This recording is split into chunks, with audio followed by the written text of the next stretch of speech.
ఉపనిషత్తుల గురించి చాలా అంటే చాలా చక్కటి వివరణ ఇస్తున్నారు గురువుగారు. నిజంగా మసంత్ చెన్నప్ప గారు వచ్చారు అంటే ఏదో ముఖ్యమైన విషయం మాకు తెలుస్తుంది అనేది ప్రేక్షకులకు కూడా తెలిసిపోతుంది. అలాగే నేను ఇంతటి బలవంతుడిని, నేను ఇంతటి బలం ఉంది నాకు అని మాట్లాడుకునే వాళ్ళకి అసలు భగవంతుడు ఉపనిషత్తుల ద్వారా ఎలాంటి బలాన్ని ప్రసాదించారు? అసలు ఈ జీవానికి ఎలాంటి బలాన్ని ప్రసాదించాడు చెప్పండి? అమ్మా జ్యోతి గారు, చాలా మంచి ప్రశ్న వేశావు. మన హిట్ టీవీ ఛానల్ ప్రేక్షకులు జాగ్రత్తగా ఈ విషయాన్ని వినాలి, గ్రహించాలి అని నా యొక్క మనవి. వేదంలో ఒక మంత్రం ఉంది.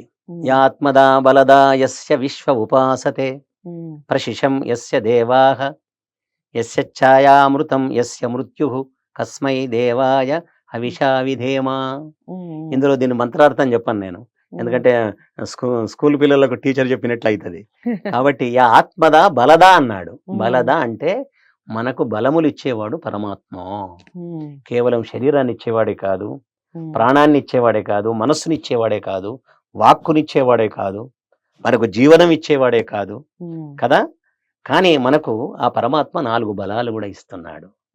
అది ఏమిటి ఆ బలాలు అంటే, 1 బుద్ధి బలము, 2 భుజబలము, 3 ధనబలము, 4 శ్రమ బలము.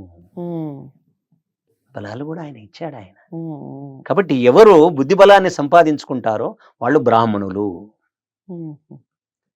ఎవరు భుజబలాన్ని సంపాదించుకుంటారో వాళ్ళు క్షత్రియులు, ఎవరు ధనబలాన్ని సంపాదించుకుంటారో వాళ్ళు వైశ్యులు, ఎవరు శ్రమ బలాన్ని సంపాదించుకుంటారో వాళ్ళు శూద్రులు అని చెప్పబడింది. ఈ 4 బలాలు సమానమే. ఏ బలం లేకపోయినా వ్యర్థమే. ఏమి శ్రమశి ఇప్పుడు ఒకటి దగ్గర ధన బలం ఉంది, కానీ శ్రమ బలం లేదు. ఇల్లు ఎట్లా తయారైతుంది? తయారు కాదు కదా. ఏమండి, తర్వాత ఇంజనీర్ ఉండాలి. ఏది ఇంజనీర్ అంటే బుద్ధి బలం కలిగిన వాడు ఉండాలి, బుద్ధి బలం కలిగిన వాడు ఉండాలి, భుజబలం కలిగిన వాడు ఉండాలి, ధనబలం కలిగిన వాడు ఉండాలి, శ్రమ బలం. అంటే 4 బలాలు కలిగిన వాడు అయితేనే ఒక భవనాన్ని మనం నిర్మించగలుగుతాం అన్నమాట. కాబట్టి మనకు దీంట్లో వర్ణము అంటే కులము లేదు. వేదాల్లో గాని ఉపనిషత్తుల్లో గాని కుల శబ్దం మనకు కనిపించదు. వర్ణం అనే మాటనే కనిపిస్తుంది. వృణతే ఇతి వర్ణః అన్నమాట. దేన్ని వాడు వరిస్తే, ఇప్పుడు అమ్మాయి ఎవరిని వరిస్తే అతడు ఏమవుతాడు? వరుడు అవుతాడు.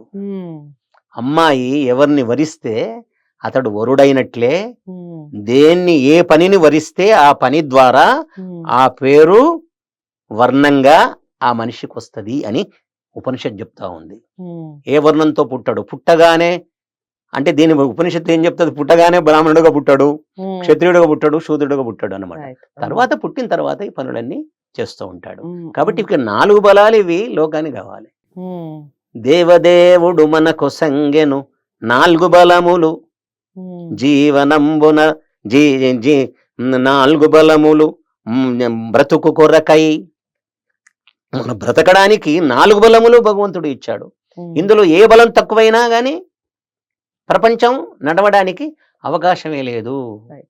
కాబట్టి ఇంకోటి, బలములు కూడా మారుతూ ఉంటాయి అన్నమాట. బలములు మారడానికి అవకాశం ఉంది. శ్రమశక్తి చేసేవాడు ధనాన్ని సంపాదిస్తాడు. ధనాన్ని సంపాదించిన వాడు ఏమవుతాడు? ఎలక్షన్లో నిలబడి మంచి పదవిని సంపాదించుకుంటాడు, ఎత్తుడు అయిపోతాడు. అంతే. తర్వాత ఏమవుతాడు? వాడు జ్ఞాని అయిపోతాడు. మీరు ఎందుకు నేను మాట చెప్తాను, ఆశ్చర్యపోతాను. చెప్పిందే కదా వేదం, అందుకని కరెక్ట్. శ్రీకృష్ణుడు ఏం చేసినాడు? మొదలు పసులు కాసిండు, ములుగర్ర పట్టుకున్నాడు. తర్వాత ఏం చేసిండు? కృషి వాణిజ్యం చేశాడు. తానే చెప్పిండు, బృందావనాన్ని మంచిగా ధనవంతమైన ఒక నగరంగా మార్చేసినాడు. కాబట్టి అక్కడ వైశ్యుడు అయిపోయాడు, వైశ్యవర్ణానికి వచ్చాడు. శూద్రవర్ణం నుంచి వైశ్యవర్ణానికి వచ్చాడు. తర్వాత ఏం చేశాడు? శత్రువులు ఎప్పుడైతే ద్వారక మీద, బృందావనం మీద దాడి చేయడం మొదలు పెట్టారో అప్పుడు చక్రాన్ని ధరించాడు, క్షత్రియుడు అయ్యిండు. ఆ తర్వాత ఏమయ్యాడు? యుద్ధ భూమిలో అర్జునునికి కర్తవ్యోపదేశం చేశాడు, గీతోపదేశం చేశాడు. కాబట్టి అప్పుడు అక్కడ బ్రాహ్మణుడు అయ్యాడు. అంటే మనిషి పరివర్తనశీలుడు. కులం అనేది ఇప్పుడు మనకు సమాజంలో కులం అంటే ఏమిటి? ఇక అది హిమాలయ పర్వతం అన్నమాట, దాన్ని కదిలించలేం మనం. కానీ వర్ణము మారుతుంది, మారేది వర్ణము, మారనిది కులము.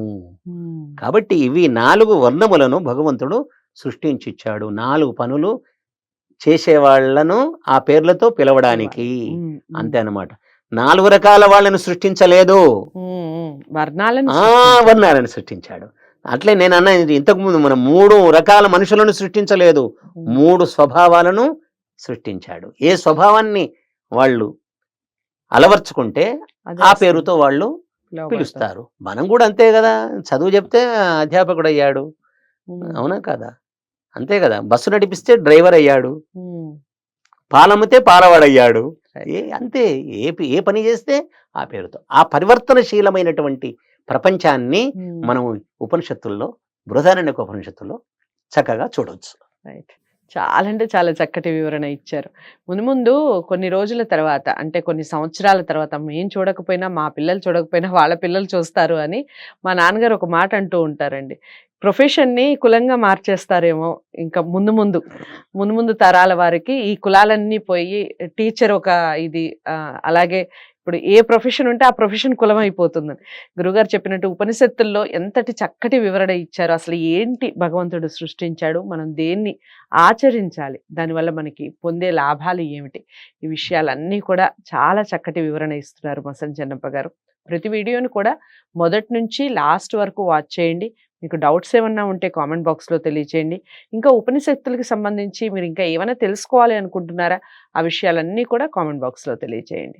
వీడియోని లైక్ చేసి షేర్ చేయండి, ఛానల్ని సబ్స్క్రైబ్ చేసుకోండి. మరో మంచి వీడియోతో మళ్ళీ కలుద్దాం. నమస్తే.